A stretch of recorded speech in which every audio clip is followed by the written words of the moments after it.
예, 안녕하십니까. 법경제학 12번째 강의입니다. 예, 지난번까지 해서 재산권에 대한 세 가지 큰 질문에 답을 해봤습니다. 잠깐 복습해 볼까요? 재산권은 왜 존재하는가?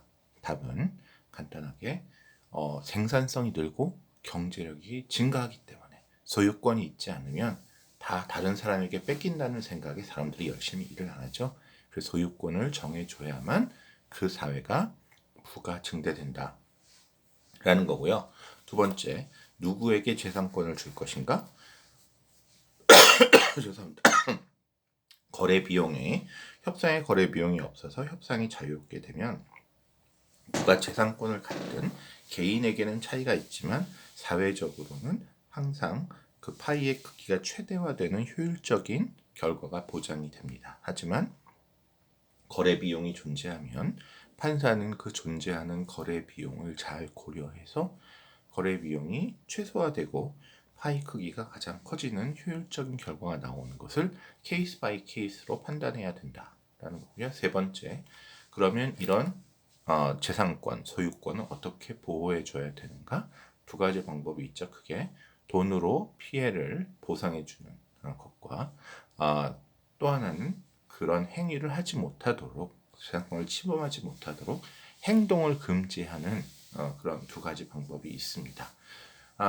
이것도 역시 거래 비용이 없다면 사람들이 제각기 협상을 통해서 효율적인 결과를 낳겠지만 여기에 거래 비용이 크게 작용해서 거래 비용에 따라서 어떤 사람에게 그러니까 어떤 방법으로 재산권을 보호할지가 사회적인 효용성에 큰 영향을 끼치기 때문에 이에 대해서도 판사들의 그 깊은 사고가 필요로 든다. 그래서 이런 결국 그 존재하는 거래 비용을 잘 파악하고 거래 비용이 최소화되고 결과가 최대화되도록 하는 것이 이 판결을 하는 판사들의 임무다. 또는 법을 만드는 입법자의 임무다.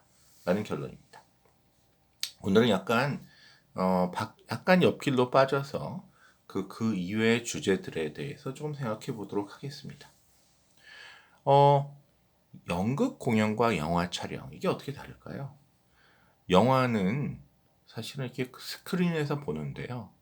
예를 들어서, 그러니까 연극은 여러분이 가서 그 연극이 봄, 여름, 가을, 겨울, 그 다음 봄에 끝난다. 어떤 남녀가 봄부터 데이트를 시작해서 1년 내내 하다가 1년째가 된 다음 봄에 헤어진다라고 생각해 봅시다. 어떤 줄거리가요. 그러면 연극은 처음에 봄으로 시작해서 2막은 여름, 3막은 가을, 4막은 겨울, 그 다음에 4막이 되면 다시 봄의 배경을 꺼내서 봄을 한 다음에 끝냅니다. 즉, 관객들이 보는 순서대로 그대로 이것이 배경이 바뀌어야 됩니다. 즉, 관객들을 위해서 그 공연 자체가 그 줄거리 순서대로 돼야 된다는 얘기죠. 아니, 당연한 거 아닌가요? 영화 촬영은 안 그런가요? 영화 촬영은 그렇지 않습니다. 예를 들어서 봄, 여름, 가을, 겨울, 다시 봄이라고 그러면 아니 이 영화를 여러분 같으면 이렇게 1년이 지나고 다시 봄에 찍으시겠습니까? 저 같으면 일단 봄에 만나는 장면과 헤어지는 장면을 다 찍겠죠. 그 다음에 여름에 여름 장면 찍고 가을에 가을 장면 찍고 겨울에 겨울 장면 찍고 그러면 촬영이 끝납니다. 다시 봄에 또 한 번 만날 필요가 없어요. 또 한 번 만나면 비용이 듭니다. 또는 영화 촬영 시작이 죄송합니다. 여름에 시작하면 여름에 막 둘이서 즐겁게 사귀는 거, 가을에 무르익는 거, 겨울이 돼서 갈등이 생기는 거, 다시 봄이 돼서 헤어지는 장면과 또 역시 그 봄에 다시 만나는 장면. 만약에 어떤 사람이 영화를 다 찍는데 맨 처음에 이제 그 어떤 삭발을 하고 머리가 아주 짧은 채로 이제 된다라고 하면 머리가 짧은 채로 해서 그 머리가 다 길 때까지 기다릴 수가 없겠죠. 그러면 당연히 짧은 머리로 계속 하다가 맨 마지막에 긴 머리로 영화가 끝난다라고 하면 이 배우가 원래 긴 머리였다면 긴 머리인 맨 마지막 장면을 먼저 찍고 그 다음에 삭발을 하고 나머지 장면을 찍을 겁니다.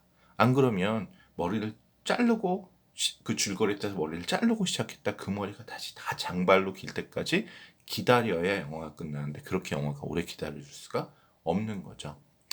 자, 이 얘기를 왜 드리냐면 영국과 미국은 영국 공영 같은 재판 제도를 실시하는 반면에 프랑스, 독일과 같은 유럽 대륙 그리고 한국, 일본은 영화 촬영과 같은 형식으로 재판을 진행한다는 말씀을 드리고자 하는 겁니다. 이게 웬 뚱딴지 같은 소리냐라고 생각하시겠죠? 영국과 미국은 판결을 누가 내리느냐? 일단 한국은 누가 판결을 내립니까? 판사가 내립니다. 여러분 만약에 가보시면 이제 별로 중대한 죄가 아니면 판사 한 분이 앉아서 하시고요. 조금 중대한 사건이면 판사 세 분이 앉아서 판결을 내리십니다. 아주 대법원에 가서 정말 뭐 중요한 거다 그러면 판사 12명이 하기도 하지만 어쨌든 대한민국은 판사님들 또는 판사 한 명이 판결을 내립니다. 반면에 영국과 미국은 판사가 판결을 내리는 게 아니라 배심원이라고 해서 일반 시민들 중에 추첨을 해서 그 사람들을 모아서 그 12명의 배심원이 판결을 내립니다. 뭐 직장 다니던 사람도 이거 배심원에 뽑혔다고 그러면 회사에서 보내줘야 됩니다. 그래서 정말 그 미국에 만약에 여러분이 영국이나 미국에 살면 평생 한두 번 아마 이런 배심원으로 재판에 참여할 일이 생길 수도 있을 겁니다. 이 배심원들은 어떤 사람인가요? 법대를 다니지도 않았고요. 이 중에는 대학을 다니지 않은 사람도 상당히 있겠죠. 그냥 무작위로 뽑으니까요. 그래서 이 배심원 제도에서는 뭐 우연히 뭐 정말 변호사 이런 분이 올 수도 있지만 대부분은 비전문가, 재판에 대해서 경험이 거의 없는 사람 12명이 모여서 이 사람들에게 검사가 왜 피고가 죄가 있는지를 설명하고 또 이제 변호사가 왜 이 사람이 죄가 없거나 덜어야 되는지를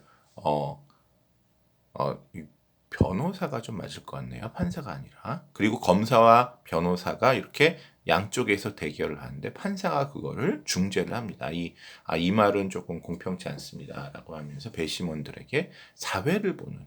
그래서 연극 공연을 검사와 여기 변호사, 판사가 변호사입니다. 검사와 변호사가 연극 공연을 하듯이 왜? 이 비전문가들은 이 잘 이해를 못하기 때문에 친절하게 얘기를 해줘야 돼요. 그래서 미국 영화 보면 막 그 변호사들이나 검사들이 막 얘기를 잘합니다. 피고 그렇습니까? 안 그렇습니까? 여러분 뭐 그런 영화 봤는지 보셨는지 모르겠는데 그 이름을 잊어버렸네. 어쨌든 A Few Good Men이라는 그 탐 크루즈가 나오는 영화가 있는데 그 탐 크루즈가 거기서 변호인으로 군대 변호인으로 나오거든요. Can you handle the truth? 막 이러면서 멋있는 대사가 나오는데요.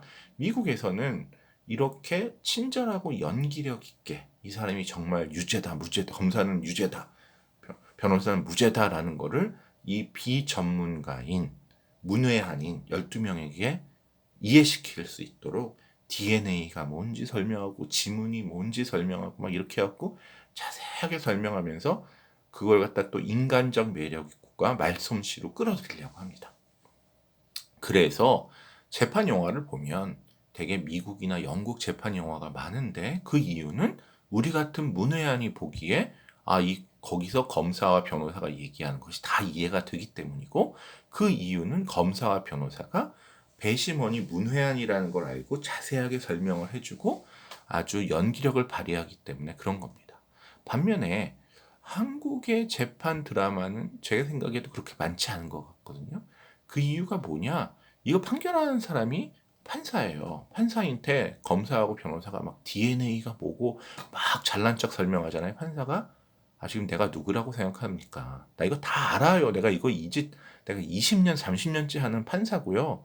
여기 검사, 변호사 나이도 어린 것 같은데 두 분보다 제가 더 잘합니다. 라고 한다는 거죠. 그래서 영국과 미국은 그냥 잘 모르는 비전문가 문외한들에게 연극 공연처럼 쭉 순서대로 하는데 한국은 왜 영화 촬영이냐? 판사가 이러는 거예요. 그럼 조용히 하시고요. 라고 하고서 제가 그냥 혼자 읽겠습니다. 그러고 문서를 쭉 읽다가. 그래서 말을 안 한답니다. 한국에서는. 왜? 아니, 이게 뭐, 판사가 한 수 위인데, 그 판사한테 뭐, 주저주저 떨어봤자, 판사한테 이미지만 안 좋아지고, 판사가, 아니, 그렇게 떠들면 시간도 많이 걸리니까, 이 서류로 제출하세요. 그래서 보고서를 판사가 쭉 밤새도록 읽고, 와서 하는 얘기가, 여기 몇 페이지에, 120 몇 페이지에, 이건 무슨 뜻인지 좀 설명해봐. 이게 말이 돼요? 그러다가 또, 그러면 저기 5페이지에 이거 연결해서 모순이 되네. 이런 식으로 판사가 여기 봐라, 저기 봐라 하는 것처럼, 영화 촬영이 이제 봄으로 갔다 뭐 겨울로 갔다 막 이렇게 왔다 갔다 하면서 찍는 것처럼 판사가 그 변호사와 검사가 제출한 그 설명 보고서를 보고 여기저기를 찔러서 그 질문하고 그럼 다 이해가 됐습니다라고 유죄 무죄 나오는. 그래서 어떻게 보면은 이 판사가 무조건 어떤 지도적인 위치에서 막 물어보고 전문성이 있으니까 많이 물어보지도 않고 그 다음에 그 변호사하고 한국의 변호사하고 검사는 말재주가 전혀 필요 없고 글만 잘 쓰면 되는 그런 상황이죠. 반면에 영국과 미국은 이 비전문가한테 하려니까 미전문가들이 글로 써서 줘서 이해 못합니다. 불확실하니까. 말로 아주 말재주가 좋고 인물도 좋고 그런 사람이 영국과 미국 배심원 제도에 맞는다는 이야기입니다. 여러분은 혹시 들어보셨는지 모르겠는데 1990년대 아마 못 들어보셨겠군요. 여러분 태어나기 전인데 90년대 미국에서 오제이 심슨이라는 유명한 운동선수가 자기 부인을 죽였다는 의심을 받고 한 재판이 있습니다. 당연히 미국이기 때문에 배심원 제도로 돼 있고요. 통상적으로 보면 오제이 심슨의 피가 그 장소에 뿌려져 있었기 때문에 그 운동선수 출신인 오제이 심슨이 자기 부인을 죽인 게 뭐 사실 맞는 것 같아요. 모든 사람이 그렇게 생각을 했는데 배심원들이 약간 DNA 이런 거를 잘 이해를 못해서인지 무죄를 주게 됩니다. 뭐 그 자세한 거는 증거가 불충분해서 여러 가지가 있지만 사람들은 저거 전문가인 판사가 있으면 0.1초 만에 유죄인데 이게 무슨 과학 같은 거 잘 배우자는 중졸 뭐 이런 고졸 이런 사람들이 대학도 못 가고 그 어리버리한 것 같은 배심원 12명이 앉아갖고 아니 그걸 잘 이해 못했나 도대체 어떻게 저렇게 됐나라는 생각을 했죠. 물론 또 하나는 그냥 증거만 보면 당연히 유죄인데 검사라는 사람들은 공무원이라서 월급을 조금 받고 하는 사람들인데 오제이 심슨이 운동선수 출신 부자니까 미국 전체에서 제일 유명한 변호사들을 모아갖고 이 변호사들이 말을 정말 기깔나게 잘했어요. 그래서 많은 사람들이 미국 사람도 너무 놀래서 우리나라가 배심원 제도라는데 너무 창피하다. 아니 대체 배심원들이라는 것이 이렇게 무지한 사람들이 모아놓고 아무리 검사가 뭐 이렇게 설명해도 이해하지 못하고 그냥 유죄인데 무죄를 풀어주고 무죄인데 유죄로 해주고 이런 일이 그러니까 그때까지는 사람들이 재판에서 무슨 일이 벌어졌나 영화나 봤지만 문제는 이 전 재판 과정을 텔레비전에서 보여줬거든요. 텔레비전을 본 모든 미국 사람, 웬만한 미국 사람들은 오제이 심슨이 죽였는데 어떻게 저게 무죄가 나오냐. 저 배심원들은 저렇게 무식한 사람들이냐. 어떻게 저렇게 저것도 이해 못하냐라는 생각을 많이 했고 놀랍게도 근데 그 미국 법원의 전문가들은 이건 미국 법원의 배심원 제도 하에서는 아주 자주 일어나는 일입니다. 이런 식으로 얘기를 하는 거예요. 그래서 사람들은 이렇게 그냥 그 평균 수준의 또는 때로는 평균 수준 이하의 배심원들 모아놓고 이런 재판하면 안 된다. 저기 한국이나 유럽, 프랑스, 독일처럼 우리도 똑똑한 판사들이 재판을 해야지 이게 무슨 말도 안 되는 제도냐라고 비난이 많이 있었습니다. 그래서 당연히 이제 뭐 제가 연극 공연 영화 촬영은 그냥 여러분 이해 흥미를 돋구게 한 얘기고 배심원 제도는 이 중요한 배심원 12명이 판사도 아니고 이 배심원 12명만이 이제 판결을 내리는데 이 사람들이 무지하다.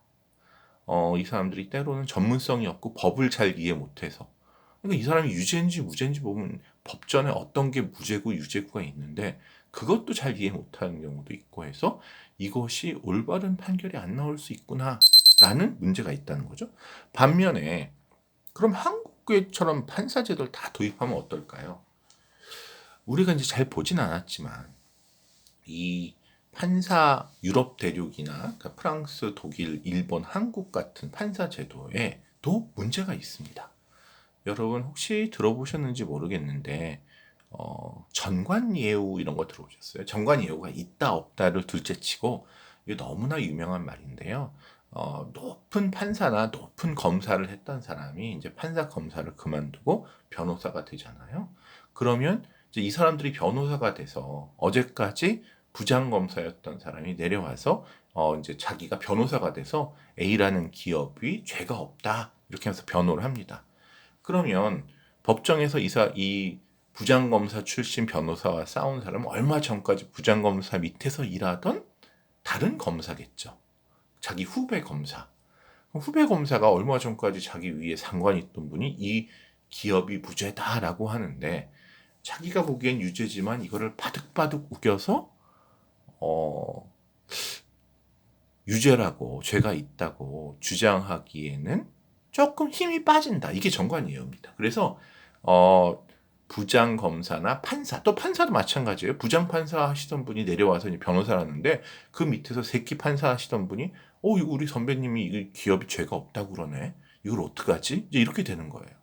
그래서 판사는 판사대로, 검사는 검사대로 지금 조금 전까지 자기가 모셨던 판사나 검사가 변호사가 되면 처음에 좀 봐준다는 거예요. 뭐 아예 유죄를 무죄라 하기는 힘들지도 모르지만 유죄라고 해도 이거를 뭐 감옥을 10년 갈 거 1년만 가게 해준다든지 아니면 벌금을 100억을 낼 거 10억만 내게 해준다든지 이런 일들이 벌어지고 있다는 소문이 돌고요. 이런 것을 전관예우다. 전에 있었던 관료, 전에 있던 부장판사, 부장검사님한테 대우를 해준다라는 얘기로 예우라고 합니다. 그래서 한마디로 이 판사가 하는 건 뭐냐면 미국처럼 배심원 제도를 하면 전 국민에서 무작위로 12명을 뽑기 때문에 누가 이 판결을 할지를 알 수가 없어요. 미리. 근데 한국의 판사 제도는 한국 판사 1,000몇백 명일 거고요. 검사 1,000몇백 명인데 다 서로 알아요. 서울에 특히 지방에 가면요. 지방에 가서 뭐 저기 순천에 있는 순천의 판사님 검사님 몇 명 안 됩니다. 울산의 판사님 검사님 몇 명 안 됩니다.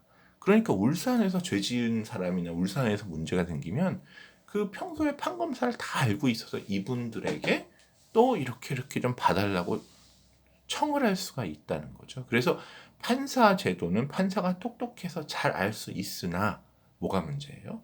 뇌물이 오갈 가능성이 있기 때문에 영국과 미국은 무지해서 잘 몰라서 이상한 판결, 잘못된 판결을 내는 비전문가 12민의 배심원 제도가 약점은 있으나 그쪽은 오히려 이것이 민주주의 취지와 비리를 막는 데 도움이 된다고 생각하는 거고 한국이나 프랑스, 독일은 그런 비리 가능성 인정하지 않죠. 우린 다 청렴결백합니다라고 뭐 그럴 수도 있고요. 하면서 그렇지만 이렇게 무지하고 법을 이해도 못하는 일반 시민에게 판결을 내리라는 것도 말이 안 된다라고 생각하는 거죠. 그래서 이 제도 양쪽이 다 장점과 단점이 있고요. 어떤 것이 더 올바른 제도인가 잘 모르겠습니다.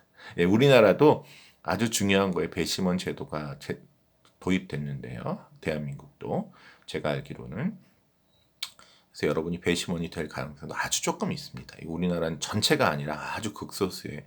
근데 왜 배심원 제도를 영국과 미국이 하고 있고 한국과 프랑스, 독일은 왜 판사 제도를 유지하는가에 대해서 여러분이 좀 아시면 좋은 상식이 될 것 같아서 소개해드렸고요. 그 다음에 이거 좀 긴 주제인데 오늘 다 끝나지 못하겠네요. 이건 질문입니다. 이 소송이 걸렸는데 원고라는 건 이제 피고라는 거는 소송이 걸린 사람이고 원고라는 건 소송을 건 사람이죠. 뭐 이게 누구인지는 모르겠지만 원고와 피고가 있는데 한 명이 가난하고 한 명이 부자다. 그러면 여러분은 가능하면 좀 가난한 사람을 봐주시겠어요? 여러분이 판사라면. 아니면 판사는 공명정대해야 되기 때문에 우리는 가난하고 부자도 안 본다. 예를 들어 보세요. 교통사고가 났어요. 근데 뭐 외제차, 예를 들어 벤츠하고 트럭이 부딪혔습니다. 누가 봐도 이 트럭은 정말 막 허름한 트럭이고 이게 뭐 한 20 몇 년 된 것 같은 트럭에다가 아주 거기다가 이상한 짐을 싣고 운반하는 그런. 근데 보니까 너무 트럭 운전사가 가난해요. 근데 보면은 이게 거의 동시에 그 교차로에서 트럭 운전사도 잘못한 것 같고 이 아주 정말 벤츠 제일 좋은 차를 모는 이 부유한 사람도 잘못한 것 같고, 사실 과실이 50대 50이거든요. 그래서 이 전체 피해액이 예를 들어서 뭐 2천만 원이다. 그러면 이제 트럭 운전사도 1,000만 원 내라고 그러고 외제차 벤츠 운전사도 1,000만 원 내라라고 만약에 판사가 판결냈다. 외제차 운전사 1,000만 원 아무것도 아닙니다.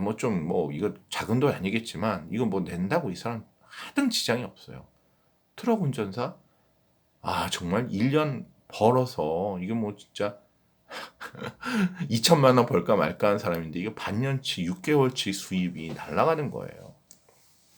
이게 과실이 있기 때문에 뭐 보험도 거의 처리가 안 된다고 생각을 해봅시다. 그럼 여러분이 판사면 이거 트럭 운전사는 이거 일가족 무슨 자살하게 생겼어요. 지금 이거 1,000만 원 내면 외제차는 이거 뭐 1,000만 원 보다 보니까 이건 별로 큰 돈도 아니에요. 그러면 은근슬쩍 이게 만약에 그냥 보통 트럭하고 보통 차하고 하면 1,000만 원 했을 텐데 트럭 운전사는 500만 내시고 외제차 운전사가 1,500 내세요. 라고 하는 게 옳을까요? 아니면 이게 뭐 지금 만약에 트럭 운전사가 부자면 뭐 반대로 하겠지만 이거 그냥 뭐 부자 가난한 거 이거 신경 쓰기 싫으니까 1,000만 원 내세요 라고 하는 것이 옳을까요?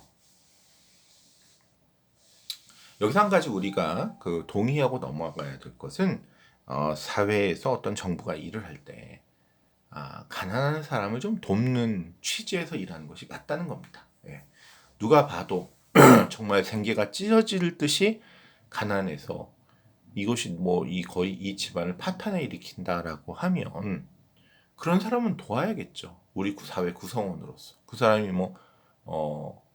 어떤 이유로 가난해졌는지는 모르겠으나 또 어떤 사람이 어떤 이유로 부자가 됐는지는 모르겠지만 그 부자인 사람도 또 손잣대 가면 그 집이 가난해지고 이 가난한 사람이 손잣대 가면 그 집이 부자가 될 수 있어요. 같은 한국 사회에 사는 사람으로서 전 재산은 아니지만 일부 다만 1%라도 내서 그걸 가난한 사람에게 주면 가난한 사람이 그걸로 또 고맙게 살아남고 하는 이런 거는 사회 전체적으로 우리가 동의해야 되고, 제 생각에는 동의한다고 생각해 봅시다.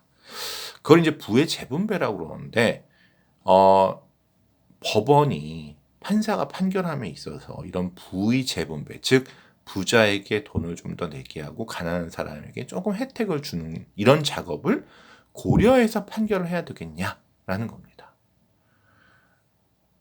여러분, 혹시 한승구 교수가 저렇게 얘기하시니까 법경제학에서 도와줘야 한다고 하는 거 아닌가? 근데 법경제학의 답은 예상하셨죠? 노입니다. 절대로 그렇게 해서 하면 안 된다. 근데 그럼 교수님 이게 모순이 있잖아요. 가난한 사람 도와주는 거는 찬성이시라면서 법원 판결에서 가난한 사람에게 좀 유리하게 하면 절대로 안 된다고 하시면 뭡니까? 제가 가난한 사람을 도와주자고 했지 그게 법원에서 도와줘야 된다고 얘기하진 않았다는 게 제 답입니다. 모든 부의 재분배를 하는데 가장 효과적인 방법이 세금입니다. 즉 돈을 많이 버는 벤츠 운전사에게는 그 차에 대해서도 우리가 차를 가지고 있으면 비싼 차가 그 자동차세를 더 많이 냅니다. 트럭은 아마 세금을 조금밖에 안 낼 거예요. 그 다음에 이 부유한 사람은 소득이 많으니까 또 월급에서 세금을 많이 뗄 겁니다. 우리나라 40 몇 %씩 떼죠. 그러니까 한마디로 우리나라 부자들은 절반 정도를 소득을 떼고 있어요. 트럭 운전사 이런 분은 세금 안 떼고요. 오히려 어려우면 보조금을 정부에서 받습니다. 우리나라에 이렇게 그 부자들이 낸 세금으로 좀 어려우신 분들이 정부에 세금을 하나도 안 내고 오히려 정부에서 쌀도 주고 밥도 주고 여러 가지 학교 그 아이들 장학금도 주고 이런 제도가 많이 있습니다. 이게 뭐냐? 세금을 통해서 이미 우리는 부의 재분배를 하고 있다라는 말씀이죠. 그래서 이렇게 부의 재분배를 세금을 통해서 하고 있는데 이 세금을 통해서 하는 거에 추가해서 법원도 부의 재분배를 해야 된다고 주장하면 그에 대한 법경제학, 경제학의 답은 그렇게 할 필요가 없는 게 아니라 그렇게 하는 것이 필요도 없고 바람직하지도 않다. 따라서 부의 재분배는 해야 되나 이 모든 부의 재분배는 세금과 보조금, 장학금 등을 통해서 해야지 다른 판결이나 무슨 뭐 예를 들어서 회사에서 승진을 시키는데 A라는 사람이 일을 잘해요. 근데 A는 부잣집 아들이고 B라는 사람은 일을 좀 잘 못해요. 근데 B는 아주 가난해요. 그러면 일을 못해도 B를 시켜야 되나요? 왜냐면 B는 가난한 사람이기 때문에. 그렇지 않다는 거죠. 그래서 사회 모든 차원에서 이렇게 부의 재분배, 가난한 사람을 대우해 주는 걸 하는 건 오히려 바람직하지 않다. 다른 데는 공정하게 그 사람의 출신이나 집안이나 부를 생각하지 않고 능력 위주로, 잘못 위주로, 그러니까 능력 위주로 승진시키고 잘못했나 안 했나만 판단해서 판결을 내린 게 맞고 그 가난한 사람들을 도와주는 것은 세금 제도와 정부 지원금으로 해결해야 된다는 거고요. 여기에 대한 자세한 얘기, 왜 이렇게 결론이 나는가는 다음 시간에 하도록 하겠습니다. 이상 법 경제학 12번째 강의를 마치겠습니다.